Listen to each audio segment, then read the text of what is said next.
Hello everyone, मैं रौनक कुमार एक बार फिर से आप सभी का स्वागत करता हूं आपके अपने ही चैनल फर्स्ट डीमेट में।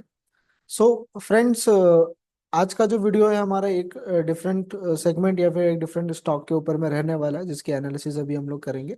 बट उससे पहले फ्रेंड्स, कॉन्ग्रेचुलेशन जिन्होंने भी नेशनल एनएफएल यानी नेशनल फर्टिलाइजर स्टॉक्स को बाय किया हो, या पारस डिफेंस को आपने बाय किया हो, या फिर अमरा राजा बैटरी को आपने बाय किया हो, या फिर आपने इरेडा को बाय किया हो। तो इन सभी स्टॉक्स ने, खास करके इरेडा के अंदर में आपको लगभग मोर देन 60% का यहाँ पर रिटर्न, अमरा राजा बैटरी के अंदर में मोर देन 20% रिटर्न, और एनएफएल के अंदर में आपको ऑलमोस्ट यहाँ पर पे 25% से ज्यादा का रिटर्न ये स्टॉक एनालिसिस शेयर आपके आपके साथ में करने के बाद ये स्टॉक्स ऑलरेडी दे चुके हैं। ठीक है, तो आई होप आप लोगों ने यहाँ पे एंट्री बनाया होगा और थोड़े बहुत प्रॉफिट्स आपने यहाँ पे किए होंगे। ठीक है, एज पर लर्निंग प्रोस्पेक्टस। सो आज उसी पे आज हम लोग मैंने आपके लिए एक नया टॉपिक लेकर के आओ, यानी कि नया एक स्टॉक के बारे में हम लोग डिस्कस करने वाले हैं, विच इज मुक्का प्रोटीन्स। ठीक है, तो ये जो स्टॉक है गाइस, मुक्का प्रोटीन, तो अभी इसके अंदर में काफी अच्छी अपॉर्चुनिटी देखने को मिल रही है ना। लास्ट टाइम ही अभी सारा चीज हम लोग डिस्कस करेंगे कि ये कंपनी क्या है, क्या मैन्युफैक्चरिंग करती है, इसके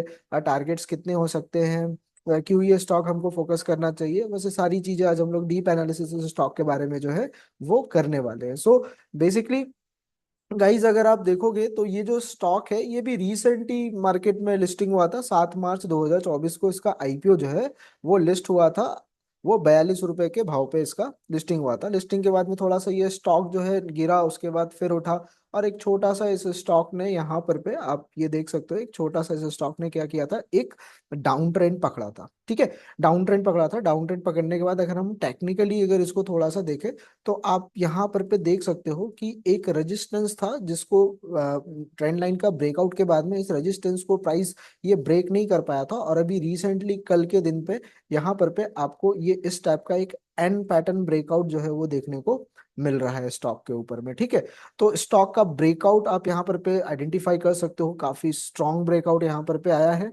ठीक है, कल के दिन पे ये शेयर जो है आपका 13% की तेजी के साथ में क्लोजिंग दिया, और एक पॉजिटिविटी यहाँ पर पे देखने को मिल रही है। नॉट चार्ट वाइज देखिए, अगर वॉल्यूम भी मेरे को यहाँ पर पे जो है इस स्टॉक का काफी अच्छा इंडिकेट कर रहा है, क्योंकि देखिए प्राइस ऊपर जाएगा नहीं जाएगा उसका डिपेंड वॉल्यूम के साथ में हम लोग थोड़ा सा कंपैरिजन जरूर करते हैं, क्योंकि अगर वॉल्यूम्स आ रहे हैं और कैंडल सस्टेन हो रहा है आपका, तो डेट मीन्स कि इसके अंदर में जरूर एक तेजी हमको कुछ दिनों में देखने को मिल सकती है। ठीक है, तो इसके एनालिसिस पे अगर आप देखोगे, तो अभी ये जो रेजिस्टेंस मेरा यहाँ पर पे कटा है इस स्टॉक का, अभी नेक्स्ट जो मेरा रेजिस्टेंस यहाँ पर पे बन रहा है वो डायरेक्ट आपका यहाँ पर पे जो इसका जो हाई था, मार्च का जो इसका जो हाई था जब ये आईपीओ आया था, उस समय का भाव आप देखोगे तो ये 43.59, यानी कि 43-44 के आसपास हम इस रेंज को हम लोग ले सकते हैं। ठीक है, तो बेसिकली यहाँ पर पे हमारा सेटअप कैसा होना चाहिए, तो सेटअप हम लोग बहुत सिंपल रखेंगे। यहाँ पर पे जो रीसेंट हमारा जो यहाँ पर पे टारगेट होने वाला है इस स्टॉक के अंदर में, ठीक है, वो 10% का मूव मेरे को प्राइस यहाँ पर पे मिल सकता है। एज पर एनालिसिस मुझे यहाँ पर पे लगता है कि जो स्टॉक है एक बार अपने इस रेजिस्टेंस को यहाँ से एक बार टेस्ट करने के लिए जा सकता है, जिसके अंदर में 10.97%, मतलब कि ऑलमोस्ट 11% के आसपास आपको रिटर्न यहाँ पर पे मिल सकता है। इफ अगर मंडे को प्राइस यहाँ पर पे थोड़ा सा भी अगर करेक्शन लेता है, इस तरीके से मान लो रेड कैंडल बनाता है इसके बगल में, ठीक है, थोड़ा सा अगर रिटेस्ट करने के लिए आता है, तो वो एक बहुत अच्छा अपॉर्चुनिटी होगा। बाय ऑन डिप की स्ट्रैटेजी यहाँ पर पे हम लोग अप्लाई कर सकते हैं। ठीक है, और नॉर्मली जो स्टॉप लॉसेस रहेंगे वो आपका इस ब्रेकआउट कैंडल के लो पर पे हम अपना स्टॉप लॉस जो है वो प्लान कर सकते हैं।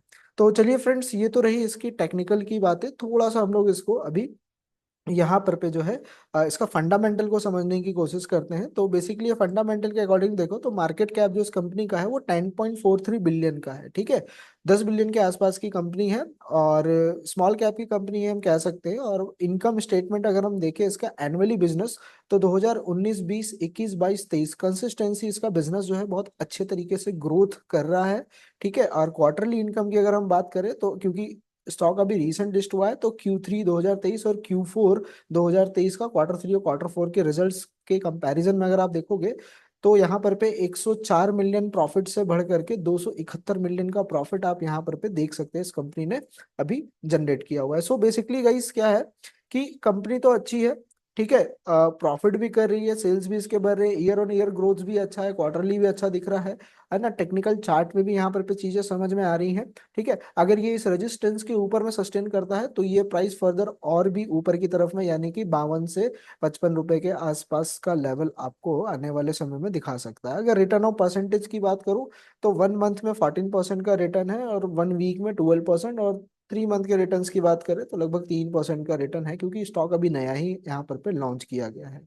ठीक है, टेक्निकल स्ट्रेंथ की हम लोग यहाँ पर पे अगर बात करें, एज पर डेटा जो यहाँ पे दिया जा रहा है, वो मेरे को शॉर्ट टर्म के हिसाब से यानी डेली टाइम फ्रेम के हिसाब से काफी स्ट्रांग बाय यहाँ पे स्ट्रेंथ मेरे को देखने को मिल रहा है। और वीक के हिसाब से अगर हम लोग देखते हैं तो वीक में भी ये स्टॉक यानी कि मिड टर्म में भी हम इसको देख सकते हैं, स्ट्रांग बाय रिकमेंडेशन यहाँ पर पे भी सॉफ्टवेयर के जरिए जो है वो बताया जा रहा है। ठीक है, जो जो टेक्निकल्स रहते हैं। अब बेसिकली हम लोग इसके प्रोडक्ट को समझने की कोशिश करते हैं, उसके बाद फिर वेबसाइट में भी चलेंगे और बाकी भी डीप एनालिसिस करेंगे इसके बारे में। ठीक है, फंडामेंटली तो Mukka protein limited engage in the manufacturing of production of fish meal, oil and soluble paste which is used a raw material in aqua poultry and pet feeding. ठीक है, तो बेसिकली ये जो कंपनी है गाइस, ये जो farmers होते हैं, जो लोग मछली का उत्पादन करते हैं, ठीक है, जो फार्मिंग करते हैं, तो उनके लिए जो कंपनी है ये उनके ऑयल्स और क्या बोलते हैं, वो जो रॉ मटेरियल्स होते हैं, जो मछलियों को जो जो दिया जाता है, चारे में जो चीज़ दिया जाता है, तो वो सारा यहाँ पर पे ये प्रोड्यूस करती है। और हमको पता है कि फिश इंडिया के अंदर में बहुत लार्ज पॉपुलेशन में देखिए मीट का कंजप्शन किया जाता है, चाहे वो फिश हो। अभी फिश तो ऐसा है कि देखो आप नदियों से, तालाबों से, समुद्र से पकड़ के कितना ही लेकर के आओगे, तो अभी के जो फार्मर्स है, तो फार्मर्स बिजनेस फिश में भी करते हैं ना, फिश की फार्मिंग भी की जाती है, जिसके अंदर में उनको अच्छा खासा मार्जिन जो है, मार्केट रेट अच्छा मिलता है, फायदामंद बिजनेस होता है। तो उसके लिए ये जो कंपनी है ये सारा चीज काम करती है। ठीक है, एनएससी के अंदर में लिस्टेड ये स्टॉक है मुक्का प्रोटीन, और इस कंपनी का आप देखोगे the company was founded by Abdul Razak, ठीक है, इन 1960। और इस कंपनी का जो हेडक्वार्टर है वो आपका मैंगलुरु इंडिया में, ठीक है, मतलब साउथ की कंपनी है। तो आप यहाँ पर पे सारा डिटेल्स आकर के चेक कर सकते हैं। तो चलिए हम लोग इसके थोड़े से वेबसाइट की तरफ में चलते हैं सबसे पहले। और वेबसाइट में अब ये देखो, वेबसाइट मैंने इसका लॉन्च किया है जिस दिन एनएससी के अंदर में इसका लॉन्चिंग हुआ था, उस दिन का यहाँ पर पे इन्होंने अपना जो पिक्चर इस टाइप से लगा रखा है। तो बेसिकली आवर प्रोडक्ट्स के अंदर में इन्होंने यहाँ पे मेंशन किया हुआ है fish meal, fish oil and fish soluble paste. तो ये सारी चीजें जो है वो जो फार्मर्स होते हैं, जो फिश वगैरह की जो फार्मिंग्स करते हैं, उनके लिए ये सारी चीजें जो है यहाँ पर पे कंपनी जो है वो प्रिपेयर करती है। ठीक है, काफी अच्छी कंपनी है और प्रॉफिटेबल बिजनेस इनका दिख रहा है, और काफी इनको सर्टिफिकेट्स वगैरह यहाँ पर पे प्रोवाइडेड है in different countries and different organisation, government की तरफ से भी। एंड यहाँ पर पे आप थोड़ा सा इसका फिश मिल प्रोसेस वगैरह जो है प्रॉपरली इसके वेबसाइट में आकर के आप यहाँ पर पे चेक कर सकते हैं। ठीक है, तो फंडामेंटली अच्छा है कंपनी, और प्रोडक्ट वाइज बिजनेस भी इसका जो है वो समझ में आ रहा है। तो चलिए थोड़ा और डीपली हम लोग फंडामेंटल्स के अंदर में चलते हैं। तो बेसिकली अगर आप देखोगे यहाँ पर पे गाइस, तो मार्केट का प्राइस 39.3 रुपीज, यानी कि लास्ट टाइम 13.23% यहाँ पर पे इंक्रीज हुआ था। मार्केट कैप 1179, मतलब सॉरी 1179 करोड़ का इसका मार्केट कैप है। जहां पर पे अगर आप देखोगे तो कंपनी के पास में डेप्थ भी है थोड़ा सा, यानी कि 365 करोड़ का डेप्थ है, और डेप्ट टू इक्विटी 1% से मेरा यहाँ पर पे कम जा रहा है, 0.92 का है। स्टॉक का पी से अगर हम लोग कंपैरिजन करें तो स्टॉक का पी 16.8 का है, यानी कि एक फेयर वैल्यू अंडर वैल्यूड में मुझे ये प्राइस यहाँ पर पे देखने को मिल रहा है, बहुत ज्यादा ओवर वैल्यूड प्राइस नहीं है। हालांकि स्टॉक जो है वो स्मॉल कैप के अंदर में कैटेगरी में आता है। आरओई अगर आप देखोगे तो बहुत बढ़िया है, इसका 18.9 का है, और आरओसी 18.9% का है, और आरओई 25.8% का है, जो कि बहुत अच्छी बात होती है। कंपनी किसी तरह का जो प्लेज है वो करके नहीं रखी है, प्लेजिंग परसेंटेज यहाँ पे 0 है। प्रॉफिट ग्रोथ आप देख सकते हो 61.8% के हिसाब से इसका बढ़ रहा है। इंडस्ट्री का पी 30 है, और बुक वैल्यू भी यहाँ पे आप देख रहे हो 13.2 का है, यानी कि ओवरऑल कंपनी जो है वो अंडर वैल्यूड एसेट्स के अंदर में अच्छी क्वालिटी यहाँ पे मेंटेन कर रहा है। प्रमोटर होल्डिंग आप देखो 73% के आसपास है, और सेल्स ग्रोथ इनका बढ़ा है ईयर ऑन ईयर 17.2% से। तो डेट मीन्स की कंपनी अच्छा कर रही है। ठीक है, इन्वेस्टर्स की अगर मैं बात करूं तो यहाँ पर पे आप देखोगे तो प्रमोटर का होल्डिंग यहाँ पे अभी 73%, डेट इज जून 2024 का डेटा है, मैं आपको दिखा रहा हूँ। तो 73.33% प्रमोटर होल्डिंग है। प्रमोटर ने यहाँ पे अपने स्टेक्स कुछ भी नहीं बेचे हैं मार्च और से लेके जून तक में, जब ये लिस्टिंग हुआ। उसके बाद एफआईआई को देखोगे तो एफआईआई पहले 6% था, अभी थोड़ा सा इन्होंने 1% अपना स्टेक कम किया है। लेकिन अच्छी बात यह है कि डीआईआई 2% से यहाँ पे अपना स्टेक 2.50% यहाँ पे कर चुकी है। और पब्लिक भी पीछे नहीं है, तो पब्लिक भी यहाँ पे 18-19% के पास यहाँ पर पे चल रहे हैं। टोटल नंबर ऑफ शेयर्स इस स्टॉक के अंदर में 1,12,093 शेयर जो है वो, मतलब जो शेयर होल्डर्स है वो लोग यहाँ पर पे इतने शेयर्स की होल्डिंग जो है वो कर रहे हैं ऑलमोस्ट। ठीक है। तो कुल मिला करके गाइज ये जो स्टॉक है काफी अच्छा फंडामेंटल के साथ में, बहुत स्ट्रॉन्ग टेक्निकल के साथ में, एक अच्छा अपॉर्चुनिटी मेरे को यहाँ पर पे दिख रहा है। ठीक है।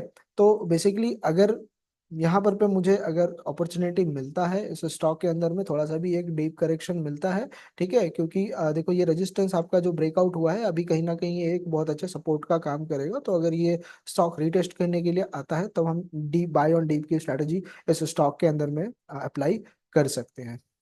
सो गाइस, आई होप आपको ये वीडियो अच्छी लगी हो, और जैसी भी लगी हो गाइस कमेंट करें, और कोई डाउट हो किसी भी स्टॉक्स के रिगार्डिंग या फिर इस स्टॉक के रिगार्डिंग तो कमेंट करें। ठीक है। और शेयर करें ज़्यादा से ज़्यादा, ताकि बाकी लोगों के पास में भी ऐसे लर्निंग वाले वीडियोस जो हैं वो पहुंच पाए। और बाकी नेक्स्ट वीडियो के लिए थोड़ा सा वेट करें गाइस, बहुत जल्दी नेक्स्ट वीडियो जो है एक नए टॉपिक के साथ में मैं आपके साथ में मैं शेयर करने वाला हूँ। तो आई होप आपको ये वीडियो अच्छी लगी हो फ्रेंड्स। तो थैंक यू, मिलते हैं नेक्स्ट वीडियो में।